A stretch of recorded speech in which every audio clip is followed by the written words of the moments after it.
¿Qué tal? Muy buenas a todos, bienvenidos a un nuevo vídeo de Profeciencias.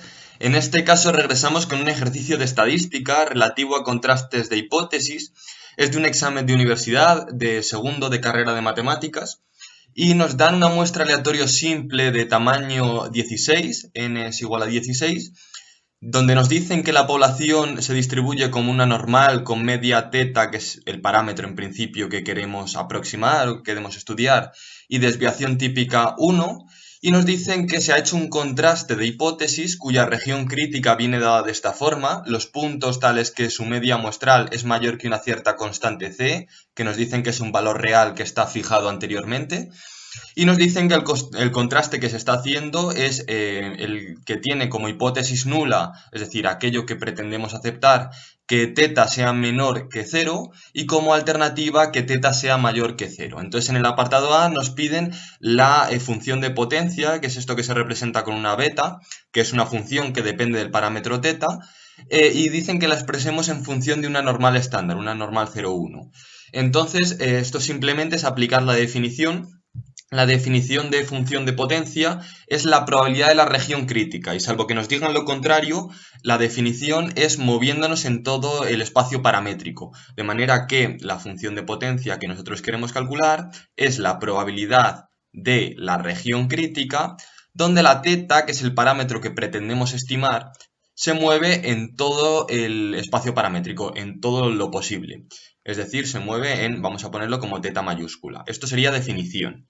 Y entonces ahora simplemente vamos a ir sustituyendo cosas.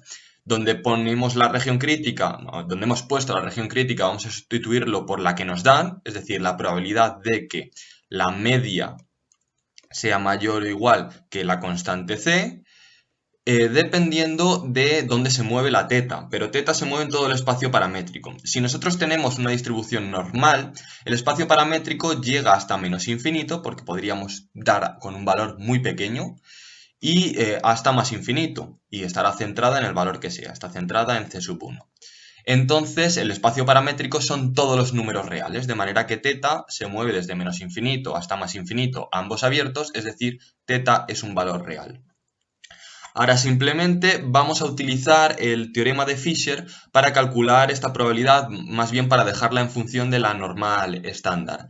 Entonces, nosotros tenemos que saber que el teorema de Fisher nos dice que la media bueno, que si tenemos una población que se distribuye como una normal con media nu y con desviación típica sigma, la media muestral de esta población se distribuye como una normal con la misma media nu y con desviación típica la propia sigma partido de raíz de n. De manera que cuando nosotros queramos tipificarla, recordad que para tipificar una variable hay que restarle su media poblacional, bueno, una variable, una normal, hay que restarle su media poblacional, es decir, la nu, y hay que dividirla entre la desviación típica, habría que dividir entre sigma partido de raíz de n. Entonces es lo que vamos a hacer. Vamos a hacer que la probabilidad de donde pone la media vamos a hacer todo esto de restar la media poblacional, donde pone la media muestral me refiero, de restar la media poblacional y dividir entre la desviación típica correspondiente y con ello vamos a llegar a una normal en 0,1, de manera que ya la voy a poner directamente a la izquierda. Lo que vamos a hacer es a la izquierda y a la derecha de esta desigualdad que tenemos aquí, sumar y restar lo correspondiente para que la de la izquierda, la media muestral, llegue a una normal en 0,1, de manera que la vamos a poner ya directamente. Y ahora simplemente en la derecha pues tendremos que hacer lo correspondiente para que hayamos podido hacer eso en la izquierda. Entonces a la c, que es una constante, le tenemos que restar la media poblacional. La media poblacional que nos daban era la teta. Le tenemos que restar la teta y tenemos que dividir entre la desviación típica partido a su vez de raíz de n. El raíz de n, como está dividiendo en el denominador, pasa al numerador multiplicando y recordemos que n era 16, era uno de los datos que nos daban. Entonces vamos a multiplicar por la raíz de 16, es decir, por 4, y dividimos entre la desviación típica de la población, que es 1, la tenemos aquí. Entonces dividimos por 1. Y entonces esta sería, en función de una normal estándar, la función de potencia. Vamos a arreglarla un poco porque en las tablas viene con el menor o igual en vez de con el mayor o igual. Entonces lo que vamos a hacer primero es pasar al complementario Y entonces esto es lo mismo que 1 menos la probabilidad del complementario. Si el suceso es que la normal sea mayor o igual que un cierto valor, su complementario es que la normal sea menor estricto que un cierto valor. Pero lo puedo poner como menor o igual porque un punto no cambia la probabilidad en una distribución continua. De manera que un punto tiene probabilidad cero en una distribución continua. De manera que esto es 1 menos la probabilidad de que la normal estándar sea menor o igual que, y ya lo voy a arreglar un poco, 4 por todo, aquí falta un paréntesis, por c menos θ sería 4c menos 4 θ. Y esta sería la solución del apartado A de nuestro ejercicio. En el apartado B nos piden determinar el valor de la constante c para que el tamaño del contraste, que es esto que os he puesto aquí, sea igual a 0,05. Entonces, para eso tenemos que saber definir el tamaño del contraste de hipótesis. Primero vamos a definir lo que es el nivel. El nivel de un contraste de hipótesis es cualquier cota superior de la función de potencia moviéndonos únicamente en la hipótesis nula. Es decir, por ejemplo, alfa sub 0 sería nivel de este contraste si fuese mayor o igual que la hipótesis nula, es decir, la probabilidad de la región crítica, únicamente moviéndome en la hipótesis nula, es decir, con θ solo moviéndose en θ sub 0, no en todo el espacio paramétrico como hemos hecho en el apartado A.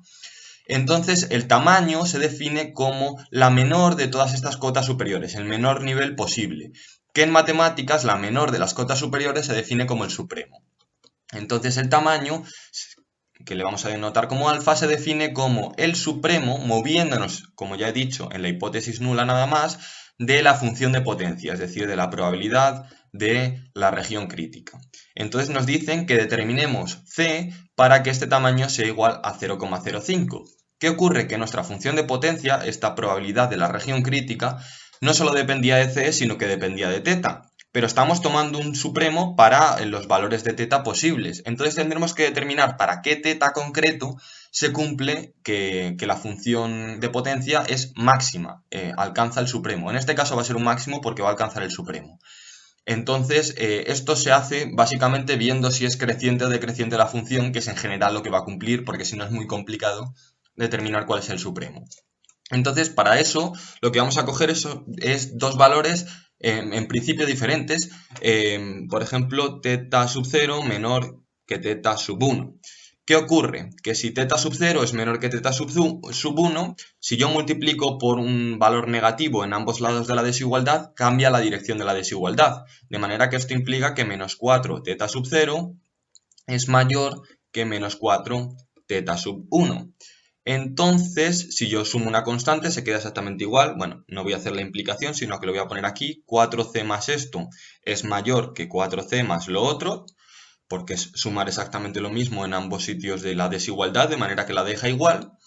Y si yo tomo probabilidades, se queda exactamente igual. ¿Por qué? Porque si yo estoy en una normal, un valor que sea más grande tiene más probabilidad que un valor que sea más pequeño. Si yo tengo por aquí el 4c menos 4 θ sub 1, que de los dos es el pequeñito, su probabilidad es todo lo que queda a la izquierda, es decir, es este trozo de aquí.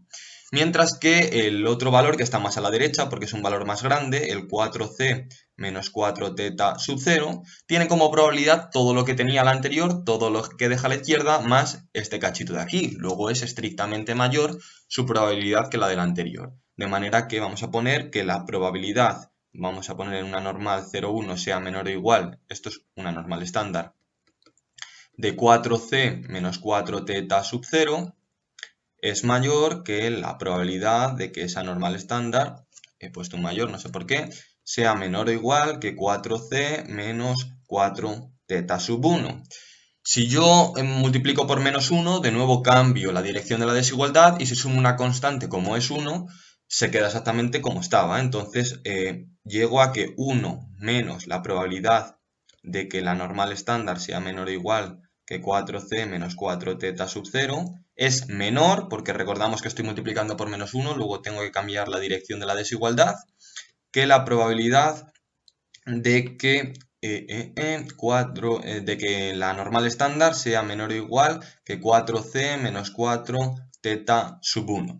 Entonces, ¿a qué he llegado? A que la función de potencia, que recordemos la hemos calculado en el apartado A, bueno, me he comido el 1, esto está restando y aquí hay un 1. Me lo he comido. La función de potencia de la que en un principio era más grande, aquí teníamos θ sub 1 que era más grande, acaba siendo más grande y la función de potencia de la que era más pequeña acaba siendo más pequeña. Como yo quiero sacar el supremo de estas funciones de potencia, es decir, sacar la más grande que yo pueda alcanzar, la alcanzaré con el valor más grande, porque cuanto más grande sea el valor que yo meta, más grande me sale su función de potencia.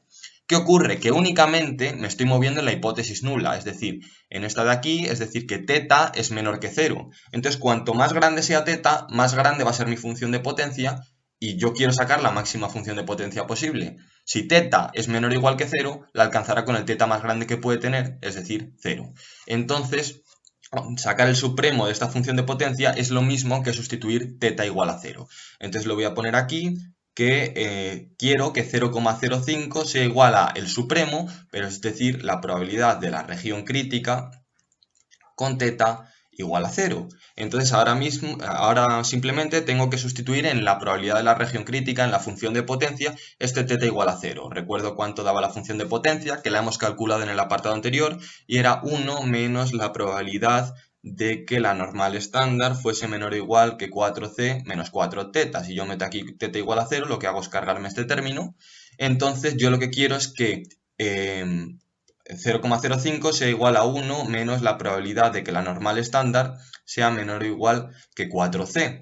¿Qué ocurre? Que, bueno, puedo despejar de aquí y me quedaría, por tanto, que yo lo que quiero es que la probabilidad de que la normal estándar sea menor o igual que 4c sea igual a 0,95 y la probabilidad de que, si yo tengo una distribución normal, la probabilidad de z sub lo que me queda a la derecha es igual al valor respecto al que estoy calculando que sea menor o igual. Si yo tengo aquí que este valor es x, z sub, y aquí me queda x sub 0 a la derecha, z sub x sub 0 es igual a x.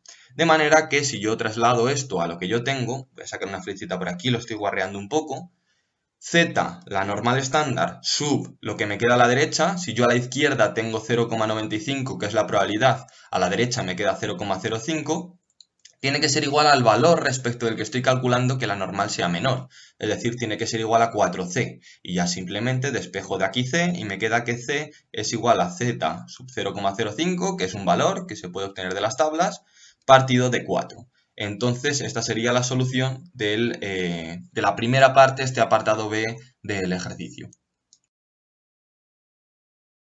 Bueno, pues en este apartado B del ejercicio también nos pedían calcular el supremo de las probabilidades de cometer error de tipo 2 en el contraste. Para ello lo primero que tenemos que saber es qué es el error de tipo 2, que básicamente es aceptar aquello que tenemos que rechazar. Es decir, que nuestra muestra nos caiga en la región de aceptación y por tanto nosotros aceptemos la hipótesis nula, pero que sin embargo θ se mueva en la alternativa y por tanto no debamos aceptarla. Es decir, como x, nuestra muestra, cae en la región de aceptación, nosotros aceptamos como cierta la hipótesis nula, es decir, en este caso que θ sea menor o igual que 0, pero como θ está en θ sub 1, lo que ocurre en realidad es que θ es mayor que 0, entonces estamos aceptando una cosa que es falsa. Entonces estamos cometiendo un error que es conocido como error de tipo 2.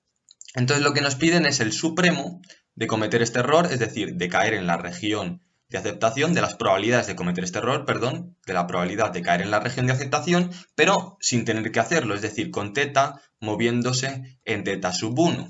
¿Y cómo vamos a calcular esto? Bueno, nos vamos a apoyar en la región crítica y nos vamos a apoyar en un hecho.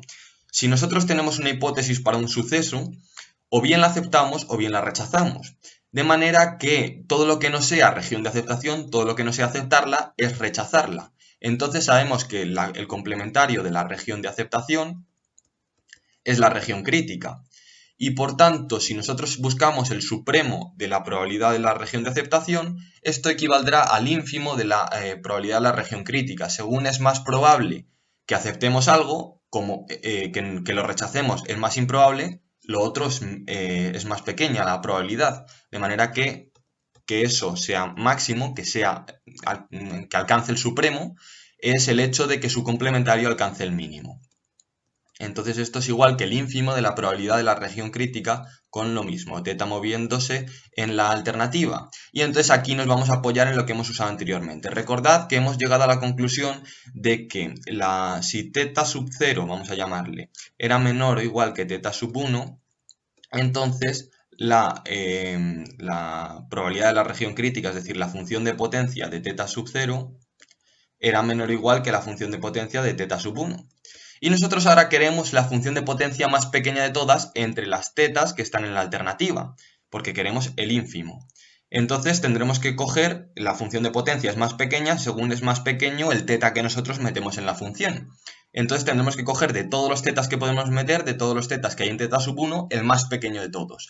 ¿Cuáles son los tetas que hay en teta sub 1? Bueno, teta sub 1 son todos los tetas mayores que 0. Entonces yo puedo acercarme a 0, que es el valor más pequeño, todo lo que quiera. Como es un ínfimo, y no un mínimo, yo puedo poner que el teta igual a 0 es el ínfimo porque me puedo acercar al valor que daría con teta igual a 0 la función todo lo que yo quiera.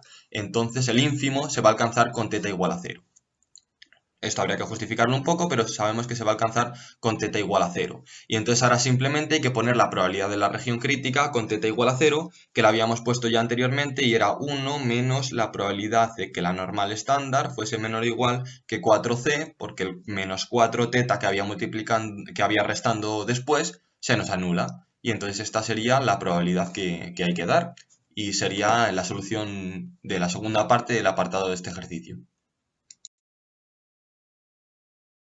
Bueno, y finalmente el apartado C del ejercicio, donde primero, mediante un contraste bayesiano, nos piden calcular la distribución a posteriori, es decir, esta pi teta dependiente de la muestra, para una cierta media muestral que nos dan 1,0625, sabiendo que la distribución a priori es una normal en 0,1. Entonces, bueno, primero os voy a poner la fórmula de cómo se calcularía la distribución final a partir de la distribución inicial. Pero en el caso de las normales, sabiendo que una normal, que es la que teníamos como distribución de la población, es conjugada de la que hemos puesto como distribución a priori, de la normal 0,1, voy a poneros directamente la fórmula de la normal que queda como distribución a posteriori. Entonces, para calcular la distribución a posteriori, es decir, la pi de teta respecto de la muestra, esta es la a posteriori. Lo que tenemos que hacer es multiplicar la función de densidad de la distribución a priori, la pi de teta, esta es la a priori, por la función de densidad de nuestra población y dividirlo entre la integral moviéndonos en todo el espacio paramétrico de exactamente lo mismo. La función de densidad de la distribución a priori por la de nuestra población diferencial de teta. Entonces, utilizando esta fórmula y haciendo un desarrollo que es bastante complicado, yo creo que es mejor que os aprendáis directamente la fórmula, se llega a que la distribución a posteriori de una normal con otra normal, porque son distribuciones conjugadas, es una normal con media nu sub 1 y desviación típica sigma sub 1, donde nu sub 1 es igual a nu sub 0, siendo nu sub 0 la media poblacional de la distribución que hemos puesto como a priori, en este caso es 0, es esta normal 0, 1, partido de su desviación típica al cuadrado, más la media muestral por n partido de la desviación típica de la población al cuadrado, partido de 1 partido de sigma sub 0 al cuadrado, más n partido de sigma al cuadrado. Y por otra parte, la sigma sub 1 es igual a 1 partido de 1 partido de sigma sub 0 más n partido de sigma al cuadrado, y todo ello a la 1 medio porque si no sería la varianza y lo que queremos es la desviación típica.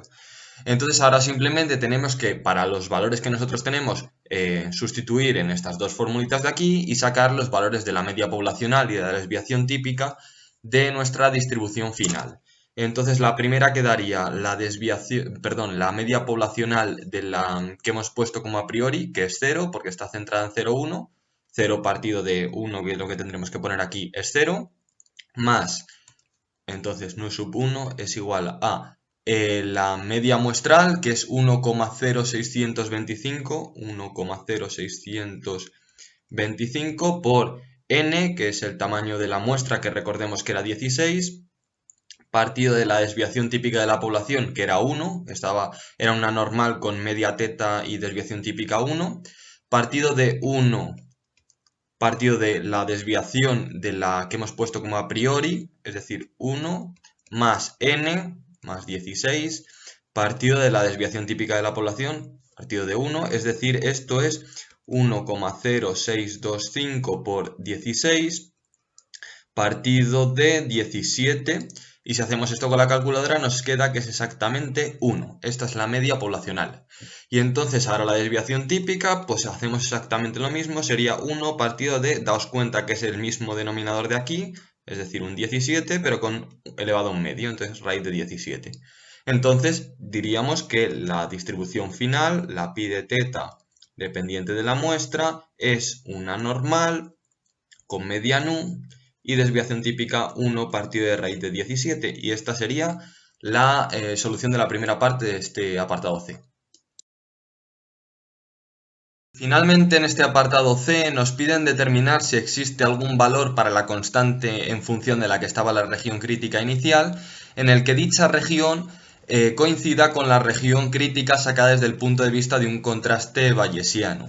Entonces lo que he hecho es poneros la distribución final o a posteriori que habíamos hallado anteriormente en función de la media muestral, no sustituyendo este valor concreto de la media que habíamos usado anteriormente, sino en función genérica. ¿Por qué? Porque la región crítica que teníamos en un principio está en función de la media muestral, no es para esa media concreta, sino en función de cualquiera, y ahora vamos a intentar determinar para qué valor de C pueden ser estas regiones críticas idénticas. Entonces, lo primero que tenemos que poner es cómo se define la región crítica desde el punto de vista de un contraste bayesiano, y es que son los puntos que cumplen que la probabilidad de movernos en la hipótesis alternativa, dependiente de la muestra, es mayor que la probabilidad de movernos en la hipótesis nula.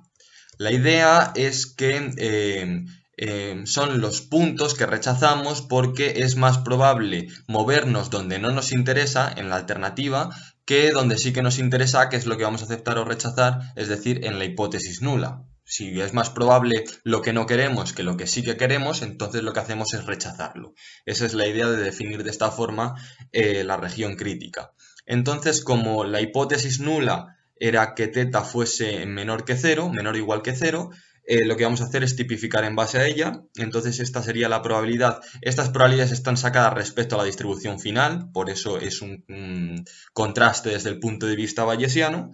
Y entonces esto sería la probabilidad de que z sea mayor o igual. Bueno, voy a poner mayor estricto porque realmente era estricta la hipótesis nula que teta fuese mayor que 0, y entonces ahora sería 0 menos la media poblacional de la distribución final, es decir, menos este 16 veces la media muestral partido de 17, entonces menos 16 veces la media muestral partido de 17,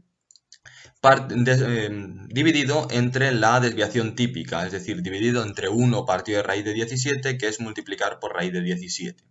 Y entonces, en vez de calcular este mayor, luego vamos a razonar en base a que sea mayor o que sea menor, pero lo vamos a calcular en qué punto es igual. Y luego determinaremos que con todas las medias mayores que ese punto se va a cumplir y entonces va a tener la misma forma que la región crítica que tenemos aquí, pero eso lo haremos después. Entonces, que sea igual que la probabilidad de lo contrario, de que z sea menor o igual, que recordemos que son complementarios estos sucesos.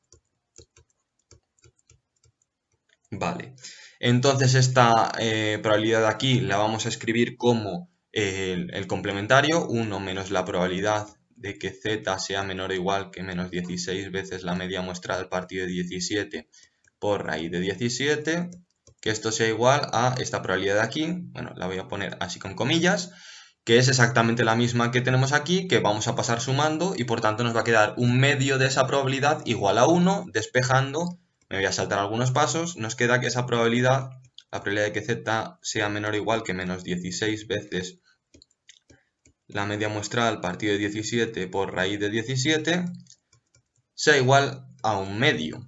Entonces, que la probabilidad de esto sea igual a un medio quiere decir que z sub 1 medio sea igual a lo que hay en el menor o igual de la probabilidad. Es decir, menos 16 veces la media, partido de 17, raíz de 17. Entonces despejo la media a partir de la cual se cumple todo lo que hemos estado suponiendo y por tanto me quedaría que esa media es igual a z sub 1 medio, recordemos que esto es para una normal centrada en 0,1, por 17 partido de raíz de 17 por partido de menos 16. Entonces ahora simplemente tenemos que razonar. Vale, si esto se cumple para esta media, para una media mayor aún aumentará la probabilidad de que estemos en la alternativa, puesto que se distribuye como una cosa mayor que 0 y disminuirá la probabilidad de que estemos en la hipótesis nula. Luego, esos puntos estarán en la región crítica. Entonces, la región crítica se dará para todos los puntos que cumplan, que son mayores o iguales que estos de aquí.